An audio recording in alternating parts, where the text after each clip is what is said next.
Hi, my name's Phil. I like talking about politics, and in this video I'd like to discuss a couple of bits of research which shows how the UK is tending even more pro-EU, come what may, and how politicians of all stripes may be failing to notice the speed at which this is happening. But first, if you'd like to be notified of daily news and politics, please subscribe to the channel. So before I get on to what I think is some pretty exciting research, I want to go over sort of the three types of changes to the Remain-Leave split in the country that I have discussed at length in the past, before I discuss a fourth dimension that I've not actually considered before and which makes rejoining even more inevitable and maybe, hopefully, sooner rather than later. So the first change in that split, remember, by default in 2016 was 52 Leave, 48 Remain. So the first way to change that split, it would be Leave voters seeing the reality of Brexit, changing their mind and resolving to vote to rejoin if given the chance, or at least reverse some element of Brexit. It might be just rejoining the customs union or the single market if that's possible. Now, this is actually a very tough nut to crack. There are multiple reasons why Leave voters may not change their mind in large numbers. One of them being that the same people who lied to them in 2016 and then again in 2019 are still lying to them now in 2023.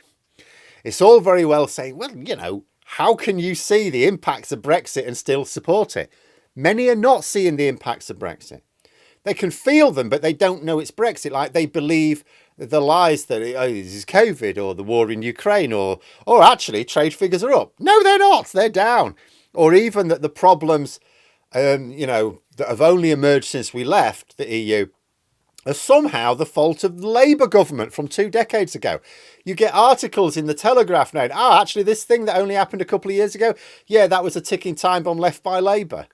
All of these claims swirl around the same outlets that promoted Brexit in 2016, and many members of the public are only listening to those outlets.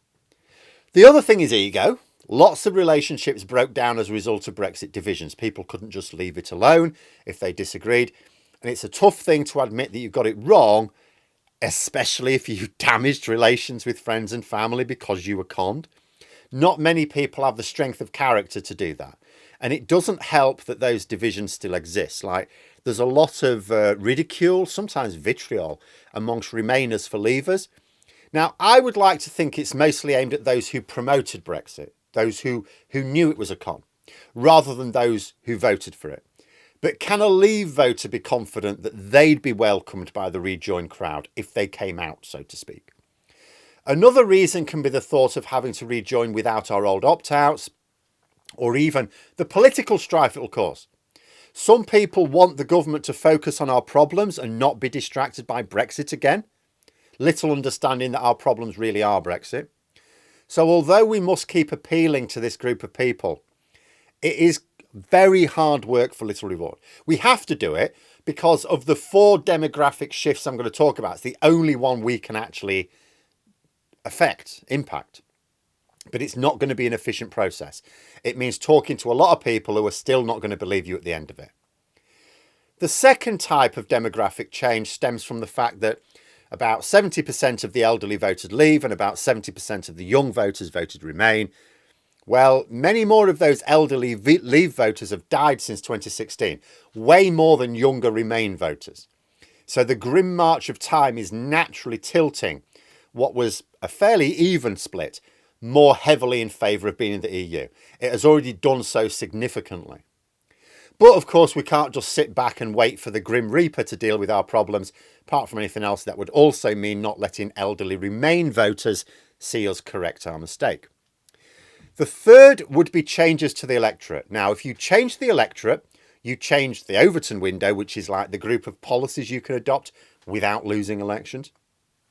Labour are already committed to giving 16 and 17-year-olds the vote and have said that it makes sense to give long-settled EU citizens the vote.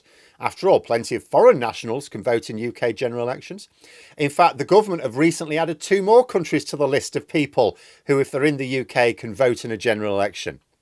So why not people from EU countries then? Mind you, Labour have gone quiet on that last one. But nonetheless, even the 16 and 17-year-olds are going to be mostly pro-EU and certainly not pro-Brexit. I gather young people use the term Brexit to mean messed up these days. But now there's a fourth to add into my discussions.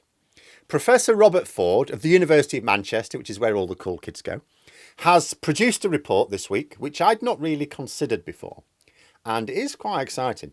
So, as well as the age split, there was a clear split on voting behaviour between graduates and non-graduates. I knew that. Non-graduates were more likely to vote Leave, graduates more likely to vote Remain. This is why, if you looked at the Leave vote areas around the country, the cities tended to be bastions of Remain votes, and the old knackered industrial towns tended to be more Leave voting.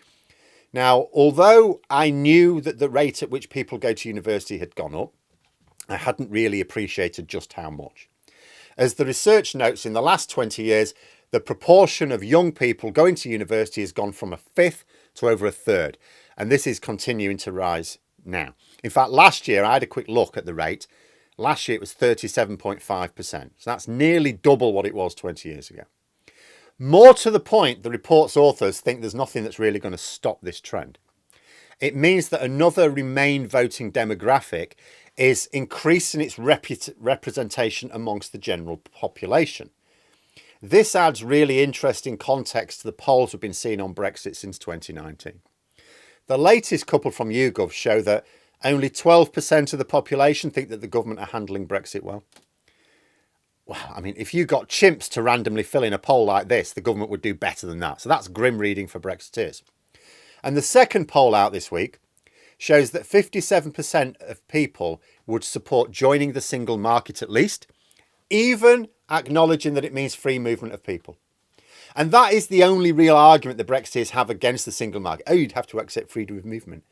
Like people going, yeah, okay. I mean, it seems to have, I think some people realise as well, it seems to be only our freedom of movement that's been botched, not anyone else's anyway. So what's the big deal?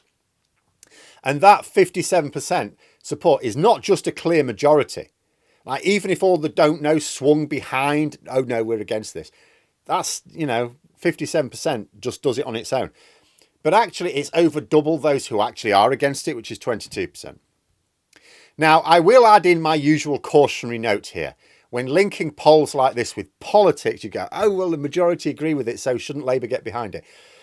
Majority opinion counts for very little. That's why we need proportional representation.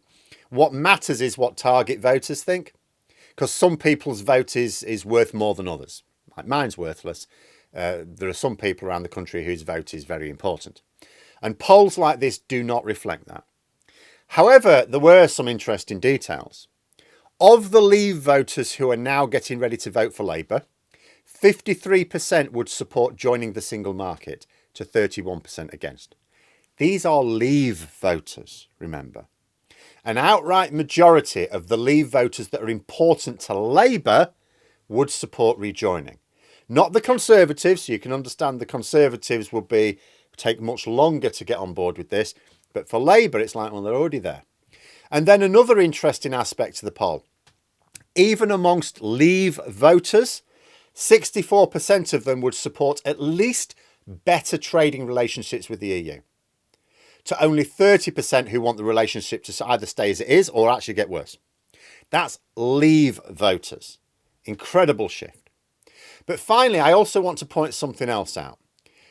So you look at polls like this, and it's easy to get very excited. This is very encouraging for rejoiners. We keep seeing an ongoing trend of more and more people saying, look, the hard Brexit at least was a mistake, if not the whole concept of Brexit, but at least the hard Brexit was a mistake.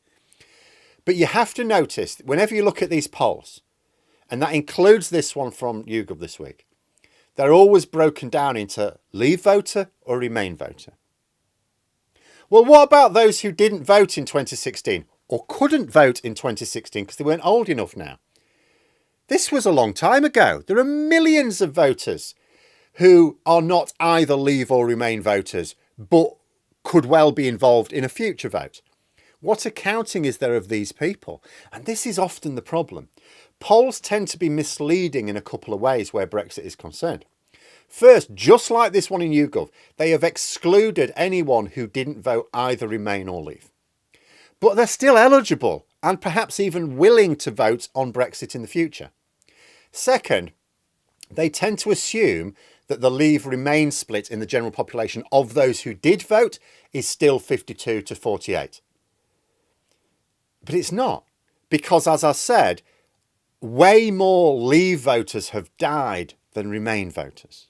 And there's not been much changing of minds. There's certainly not been much changing of minds from Remain to Leave. And at the Labour conference, so I was at a fringe event by the UK in a Changing Europe, and I asked, so how do you account for this in your polls? How do you account for the fact that even amongst Leave and Remain voters, the split is no longer 52 to 48 in terms of how they voted? Because so many more Leave voters have died than Remain voters. And the response I got from them was, well, we can't. Now, I don't know if that's really true or not, but what I got from the answer is they're certainly not doing. And that raises another question. I've made no secret of the fact that I'm happy for Labour to avoid falling into Brexit traps as long as they fix the roof quietly behind the scenes once in government. It's also obvious that they are in tune with enough voters on enough issues to be on for a good win at the next election. So we cannot say that Labour are fundamentally getting their assessment of the public wrong. But what if on this issue they don't actually have a clear enough picture of the reality because the polls are struggling with these demographic changes themselves? Going back to Professor Ford, so he gave a speech about his report, and I saw a report on his speech that suggested, he said, the problem is that demographic changes are so glacially slow that politicians don't pay any attention to them. Politicians are, of course, they're thinking about the next few years, the next literally 4 or 5 years. That's their mindset around parliamentary cycles. Demographic changes are spread over generations. But what if you had a demographic change that was changing rather more quickly? Because Brexit is the very essence of political chaos. You know, what if politicians who don't really pay attention to demographic changes because they don't occur over a parliamentary cycle, because they're in that mindset of not paying attention to them over the short term, what if they don't have a good picture of those changes now? The clear question then is, what do we do about it? But there we are. Those are my thoughts. Let me know yours in the comments below. I hope you found the video interesting. If you did, please click the like button. And if you'd like to support the channel further, the join button for memberships. And until next time, I'll see you later.